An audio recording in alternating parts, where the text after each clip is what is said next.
Hey, today we're going to be focusing on creating value with pen and ink.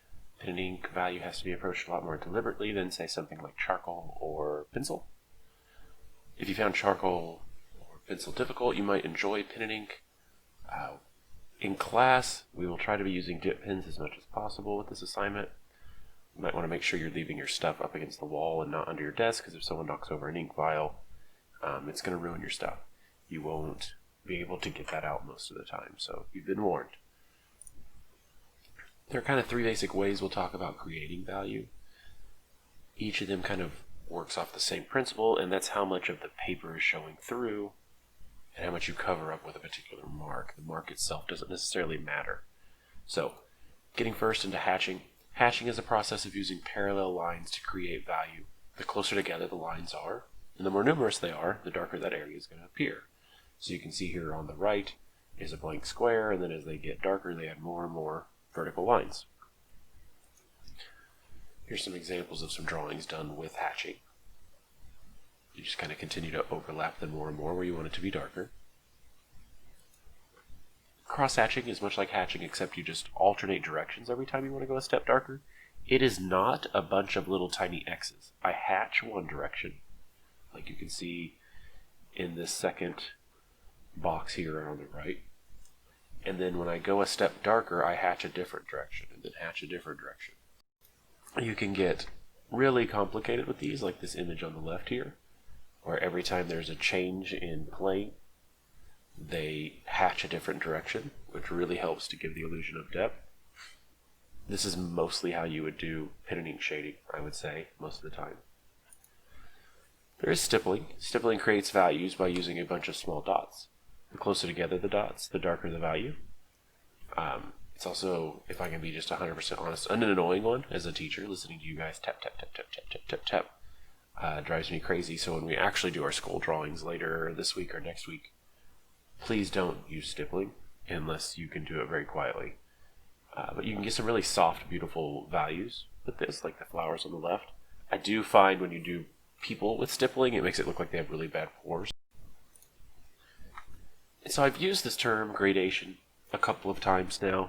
I like to kind of sprinkle in art vocab every so often and use it rather than just kind of talk about it. But here we'll be a little bit more deliberate about it. So gradation is a step from dark to light, but it's soft and unnoticed. So as an example, at the top of this picture here, we have a 7-step value scale. Scales have start and stop points, right? That whole box on the far left is completely black. The next one is, just a slightly lighter, but the whole box is shaded in. Whereas a gradation on the bottom goes from dark to light really softly, right? We talked about this with our eggs. It gives the illusion of something being round. And so we want to see how there's no edge from dark to light, which can be kind of hard to pull off in pen and ink. So that's kind of one of the things I want you to focus on with today and tomorrow's lessons. So today I want you to create a 5-step value scale using different methods to create value. Then create a small little drawing. It can be a sphere with a shadow underneath it. I don't care. You don't have to make it something complicated. And then I also want you to create a soft gradation at the end. So as an example, I have stippling here at the top, where it's just a bunch of dots, 5-step value scale, small drawing, and then a gradation at the end, going from dark to light really smoothly. I also have one where hatching. Here they're hatching. The hatching marks I'm using aren't really long. Typically they're going to be hatching all the way through the box. And I'll probably show an example of that in the class. And then I have a small drawing with hatching and a gradation. Right? I've gone through all those. Cross-hatchings next.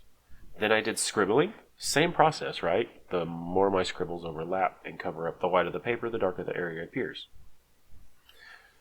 And then at the bottom there, you come up with one of your own. Here they used a bunch of little tiny shapes like squares, rectangles, triangles. I've seen people use their initials over and over again. I've seen people combine some of the other ones. It's up to you, right? But I want a 5-step value scale, a little drawing, and a gradation 5 different times. Pretty simple. We'll take today to do this, and today you'll get to practice with the dip pens, and then we'll spend another day on this. I think we're going to go ahead and just finish it with a regular pen at home tomorrow, since it's Wednesday. That way we can get started on our skulls as soon as possible. If you have any questions, let me know.